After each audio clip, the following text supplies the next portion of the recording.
Places in Scripture where Jesus claims to be God. Before Abraham was, I am. This is a quote from Jesus. And to take in the power of Jesus' words here, we have to look at what he is quoting in Israel's history and prophets. Moses was one of the greatest prophets before Jesus came to earth. Moses is revered and respected in countless cultures on every inhabited continent of planet Earth. The scene that Jesus is referencing is when Moses meets God and when Moses is commissioned as a prophet at the burning bush. The story is in the book of Exodus, chapter 3. At the burning bush, God told Moses God's covenant name, I am who I am. Then he shortened it, say to the people of Israel, I am has sent me to you. This name, I am, became central to Israel's worship and identity. This name is tied to God's external, self-existent being. Another prophet, the prophet Isaiah, in his own prophecies, speaks against the idols that the idolatrous nations around Israel were worshiping hundreds of years before Jesus. Through Isaiah, God is reminding Israel of the realities of the idols and demons, and that none of them are like the true God. Through Isaiah, God declares that you may know and believe me and understand that I am He. Before me, no God was formed, nor shall there be any after me. The meaning of Isaiah's prophecy is clear. There is no person who can claim to be God except God Himself. The Jews of Jesus' day knew these scriptures. These were the words of God, read in their synagogues, recited in prayers, and written on their hearts. So when we get to the Gospels, and we get to John chapter 8, Jesus is in an exchange of words with the religious leaders in Israel at his time, and specifically with religious leaders who were living out of fear and greed. The religious leaders challenged Jesus' authority because Jesus was doing things that only God can do. And so they questioned Jesus' identity. And they contrasted Jesus with Abraham and all of the prophets. Abraham and all the prophets had died, and, well, they were still dead. So who did Jesus think he was? But Jesus answers them.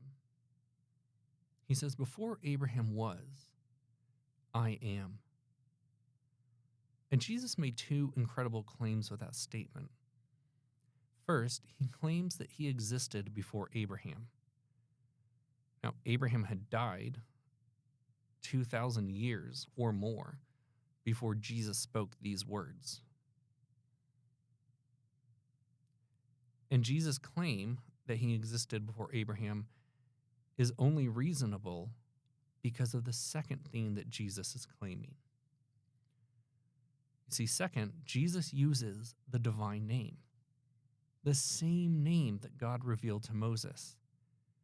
I am. Did you catch that? Jesus did not say, before Abraham was, I was.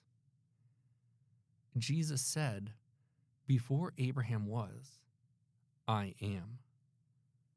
Meaning Jesus is claiming to be timelessly present because Jesus is God. Remember back to the words of Isaiah. There are no gods before me or no gods after me. Jesus' words here are not a claim to be wise, and they're not just a claim to be a mere prophet. You see, Jesus is claiming that he has timeless existence that belongs to God alone. And the reaction of the scared and greedy religious leaders shows that they very well understood what Jesus was saying. You see, the next verse says, "So they picked up stones to throw at him." Why did they try to stone Jesus?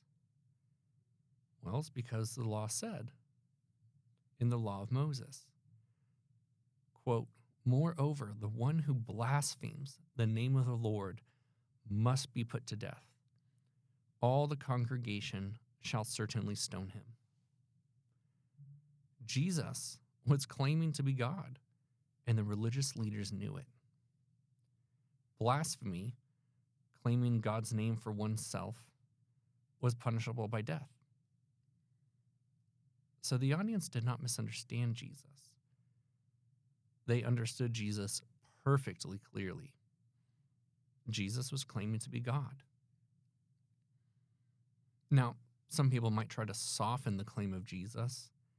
Some people might say, well, Jesus was only talking about being part of God's plan from the beginning.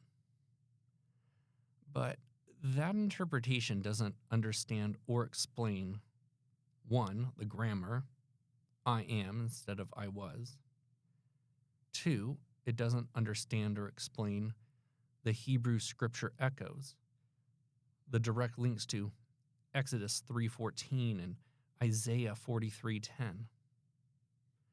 And that interpretation does not understand or explain the audience response, their immediate attempt to stone Jesus for blasphemy. When you add everything up and you look at the text in context, it is clear that Jesus was identifying himself as the eternal God of Israel. Jesus takes the praises reserved for Yahweh. And what this means for you, if Jesus is the I am, like he claims to be, that means that Jesus' words are God's words. Jesus' death is God's own act to save us from sin and shame forever.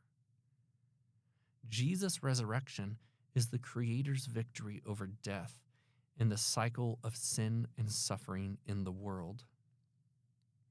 Jesus is not a teacher you can simply respect from a distance.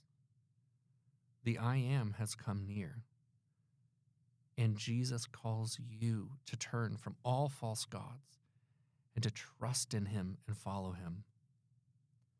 Do not settle for secondhand opinions about Jesus. Go to his own words. Hear his I am with the scriptures that explain it. See him as he is, the God who spoke from the burning bush, now standing in human flesh, and he calls you by name to follow him.